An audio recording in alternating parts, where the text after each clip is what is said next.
To another fire, this time in Limpopo, where some blocks of the Tshikombani Primary School in Nzhelele outside Louis Trichardt burnt down last night.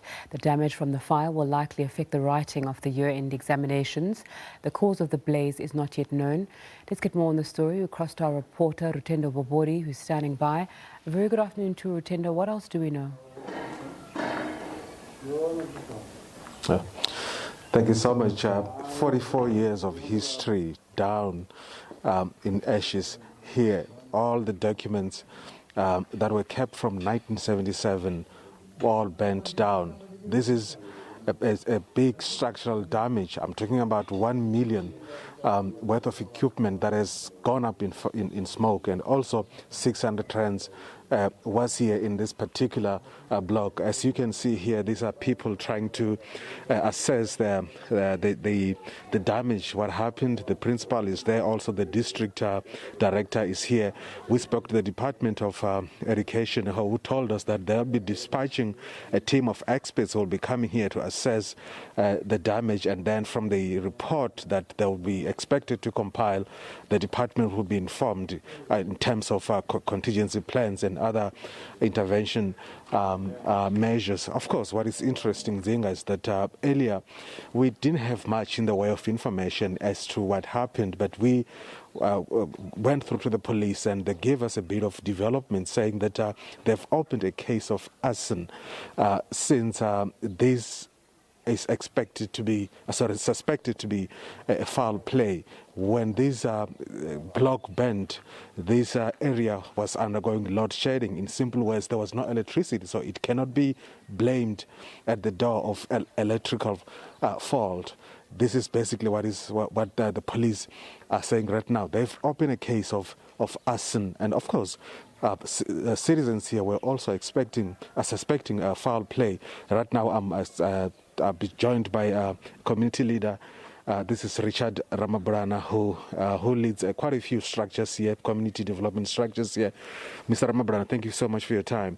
You were also suspecting foul play when we spoke earlier, and the police have confirmed that they've opened a case of arson that points to an act of criminality. What do you say about it? Actually, we are very much concerned, and since we have suspected these things that it was man-made, that is why we believe that it indeed is arson. Even yesterday, we never have a doubt that this is arson because there were load shedding, and this thing happened around about 10:30, and by then there was no electricity. So we even called the ESCOM to come and verify. They go to check on the earth leakage, they test it, and then the other classrooms, the lights were on, to simply show you that indeed this one was man-made.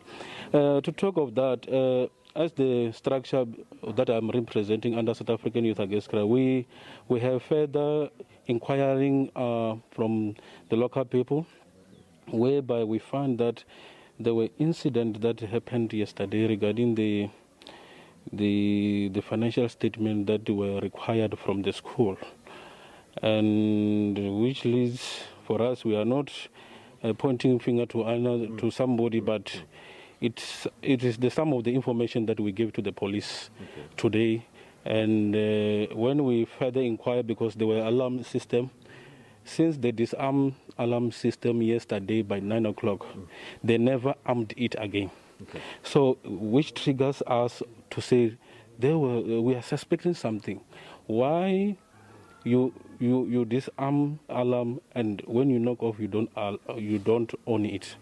So it means that there was something that they were planning. So we also gave this information to the police to engage with the alarm system provider as to further investigate, because we believe that we cannot lose this kind of information that we have, because alone this could be amount to 1.5 or 1.6 million that we are talking about. Talking of the information that since 1977 it was here, but now we lost everything, and we are assuring to the citizen outside there, as the structure, we are not going to sit down and fold arms, and we are still going to investigate, since we have already given this information to the police to say this one we believe it is a man-made. Okay. Why you didn't put on the alarm, and now these things happen, and why? Because there were some of the information that were requiring implicating somebody with the financial misuse or whatever that we can call mismanagement, and then now we wake up with this information. We were here since yesterday. I think I went home 4 o'clock this morning. So you could see that we were busy trying to find out as to who is responsible, and we believe that the police will come with a positive response. Okay. Thank you so much. Thank you so much. The thing you could hear is, it's a confluence of allegations, but of course the community is working with the police just to get to the bottom of this. This is reminiscent of what happened in Vuani in 2015 when a municipal demarcation impasse led to this kind of activity. And it's so sad. Lutendo, Bobodi giving us an update there from Limpopo.